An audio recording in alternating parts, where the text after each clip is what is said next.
Good afternoon and welcome to the Midday News. Here's what we have in the bulletin. JPS calls for patience as restoration efforts continue post-Hurricane Beryl. Is it political? Opposition at odds over vector control program announced by Health Minister. And later in sports, Nayoka Clunis loses Olympic appeal. Thank you for joining us. I'm Shane Masters and here are the details. The Jamaica Public Service Company, JPS, says the majority of its customers are receiving bills for the June to July period based on actual meter readings following uproar over an advisory that bills may have been estimated. Kelisha Williams reports. The electricity provider said Hurricane Beryl disrupted its operations, including its ability to conduct actual meter readings, whether manually or remotely. Director of Corporate Communications at JPS, Winsome Callum, said the company is now close to 100% capability of getting remote readings. So some customers are getting actual read bills. And when we said may, JPS is obliged to alert customers when there's something out of the norm, and so we did advise our customers that they may get the bill. As at Friday, though, it was only about 25% of our customers who had gotten estimated bills. That's because we have been able to gain access to meters and get readings. Ms. Callum explained that estimated bills are calculated based on the average of the last 3 actual readings. She says customers who lost power should see lower electricity bills next month. So the amount that you see is derived based on your past consumption pattern. It may not reflect the past 2 weeks when you've been without electricity. Look at the dates that the bill covers, and it gives you a sense of how many of those days you would have had electricity and how many you would not have had electricity. So are people to be expecting then the next bill to be reflective of that period where they would not have had electricity and therefore be lower? Absolutely, absolutely. Meanwhile, Ms. Callum says the entity understands the frustration of residents who have been venting over the lack of power and water in their communities. However, she has reiterated the appeal for patience. To be fair to our customers, we know it's not easy to be without power for so long. It's really, really frustrating. But what I can say is that we know where you are and our teams are working to get to you. All we can say is give us a few more days. Kelisha Williams, TVJ News. There's been yet another protest about the pace at which the Jamaica Public Service Company is restoring power in St. Mary. This morning, the Junction Main Road was blocked as protesting residents say they have run out of patience. It's been 18 days since they've been without electricity after the passage of Hurricane Beryl. We need to be addressed. We not stop block this road until we get people to address us, because it is deplorable. We are living in deplorable condition, really deplorable. We can't take it anymore. We are abiding citizens of Jamaica, and we are long enough. And my mother, they are insolent, and not to be me have to go forget ice. Me time reach up here and water, no light. So what? We are nobody. A foolishness JPS a 2-post plan down a Broadgate. We are nobody. We are with the back of the world. That no fear. The protest led to traffic issues, and even as some empathized with the residents, they expressed understanding about the delay in the restoration. It would be now 19 days, and as it is, it's really affecting them because I know what it is like to have no electricity. You're hot, you can't store any meat, you constantly have to be eating canned foods, So I can understand their plight, and because of that, I just have to understand the situation and just work with it as it is. Well, I can't reach out there to see them. I have to go look a country something for get up my stomach, but I can't reach out. People them block your road. What we can do, we have to just wait because they want light. Thousands of people in Clarendon now have access to running water for the first time since the passage of Hurricane Beryl. It follows the donation of a generator to the National Water Commission to use at a pumping station. Ramarda Lyons has the details. Water is now flowing through the pipes of some people in southwest Clarendon. Opposition leader Mark Golding says the water distribution is neither green nor orange. this has no political flavor because the water supplies people of every political stripe. We're glad to see that water is now flowing to some of the communities in this parish down at this side, and of course we look forward to the other residents who are served by other pumping stations also getting water. It's possible because of a generator being used at the Pretty Water Supply system, which is run by a well through an electric pump. It serves thousands of people who since Hurricane Beryl have not had any water.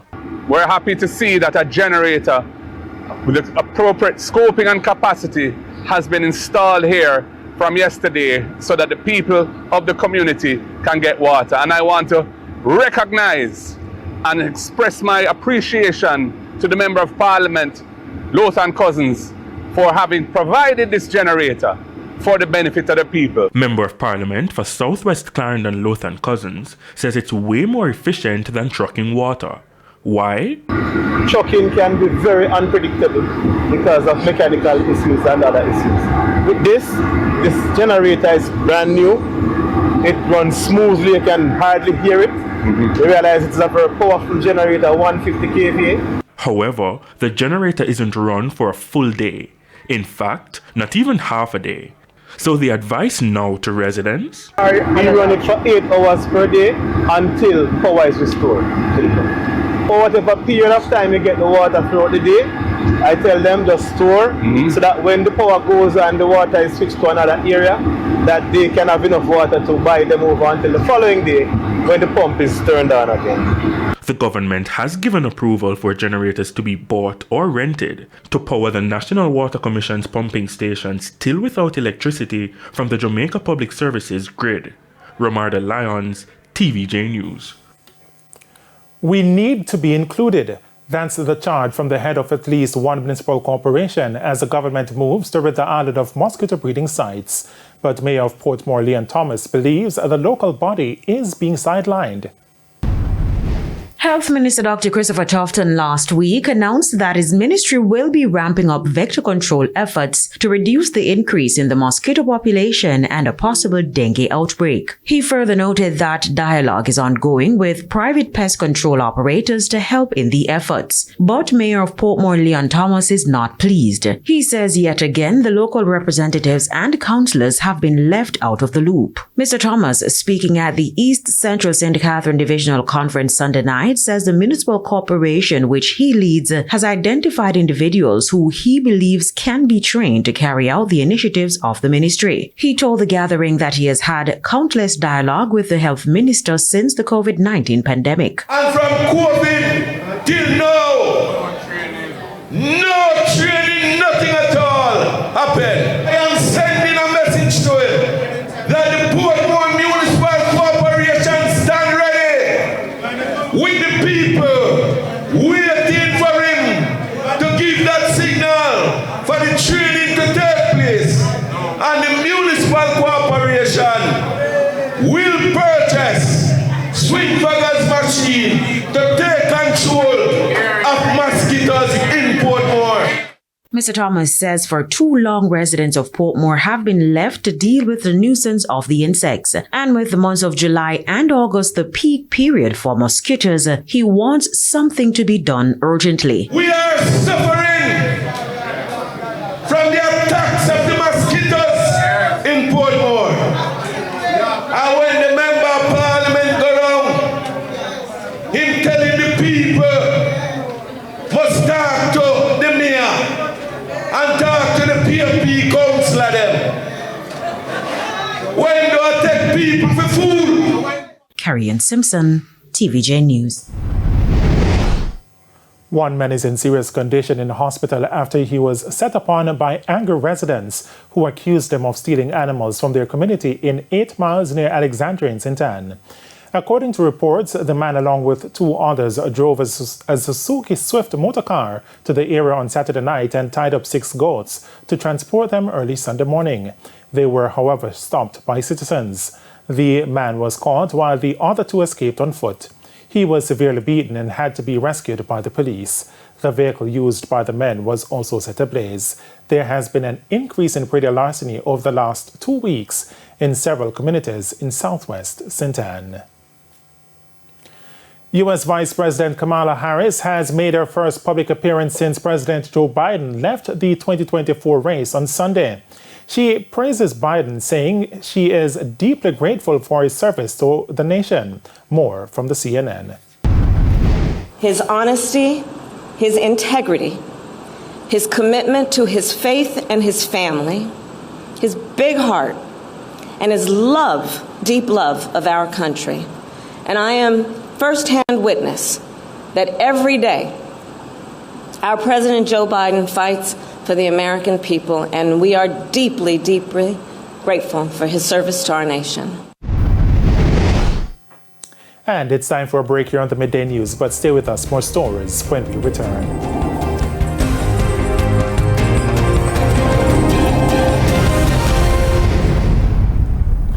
Welcome back to the Midday News. It's now time for the Business Minute.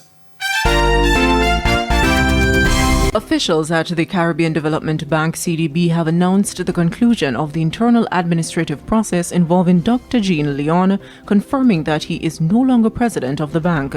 In a one-page statement, the CDB said, in accordance with the agreement establishing the bank, Vice President of Operations Isaac Solomon will continue to exercise the authority and perform the functions of president until a new president is elected. The statement also outlined that the process for the re-election of a new president has started, and the Board of Governors has been invited to submit nominations for the position of the president of the bank by August 26. It is expected that the election process will conclude in October. And China surpassed markets by cutting major short and long-term interest rates on Monday. This is the first broad move since August last year, signaling China's intent to boost growth in the world's second largest economy. The cuts to the central bank's key short-term policy rate, its market operations rate and benchmark bank lending rates came after China reported weaker than expected second quarter economic data last week, and its top leaders met for a plenum that occurs roughly every 5 years. And that's it for the Business Minute. I'm Nikinsky Robinson. Time now for the top regional and international stories. In the region, the government of St. Vincent and the Grenadines says the country faces the risk of becoming food insecure due to the impact of climate change. Minister of Agriculture Sabota Caesar says over the past 4 years, the agricultural sector has been affected by several events, including tropical storms, volcanic eruptions, the COVID-19 pandemic, and the latest being Hurricane Beryl. He said the destruction caused by Hurricane Beryl on the coastal and southern areas of St. Vincent and the Grenadines has impacted farm and fish enterprises, resulting in significant losses.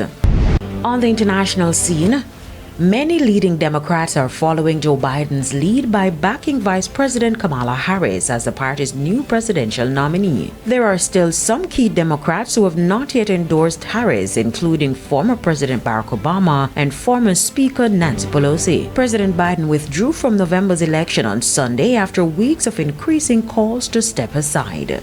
And hundreds of U.S. flights were canceled early Monday as airlines worked to recover 4 days after a global tech outage caused massive delays and left travelers stranded at airports around the nation. More than 700 flights into or out of the United States were canceled by 7:30 a.m. Monday, and more than 800 flights were delayed. While most airlines have brought down their cancellation numbers, more than 600 of Monday's canceled flights were from Delta Airlines.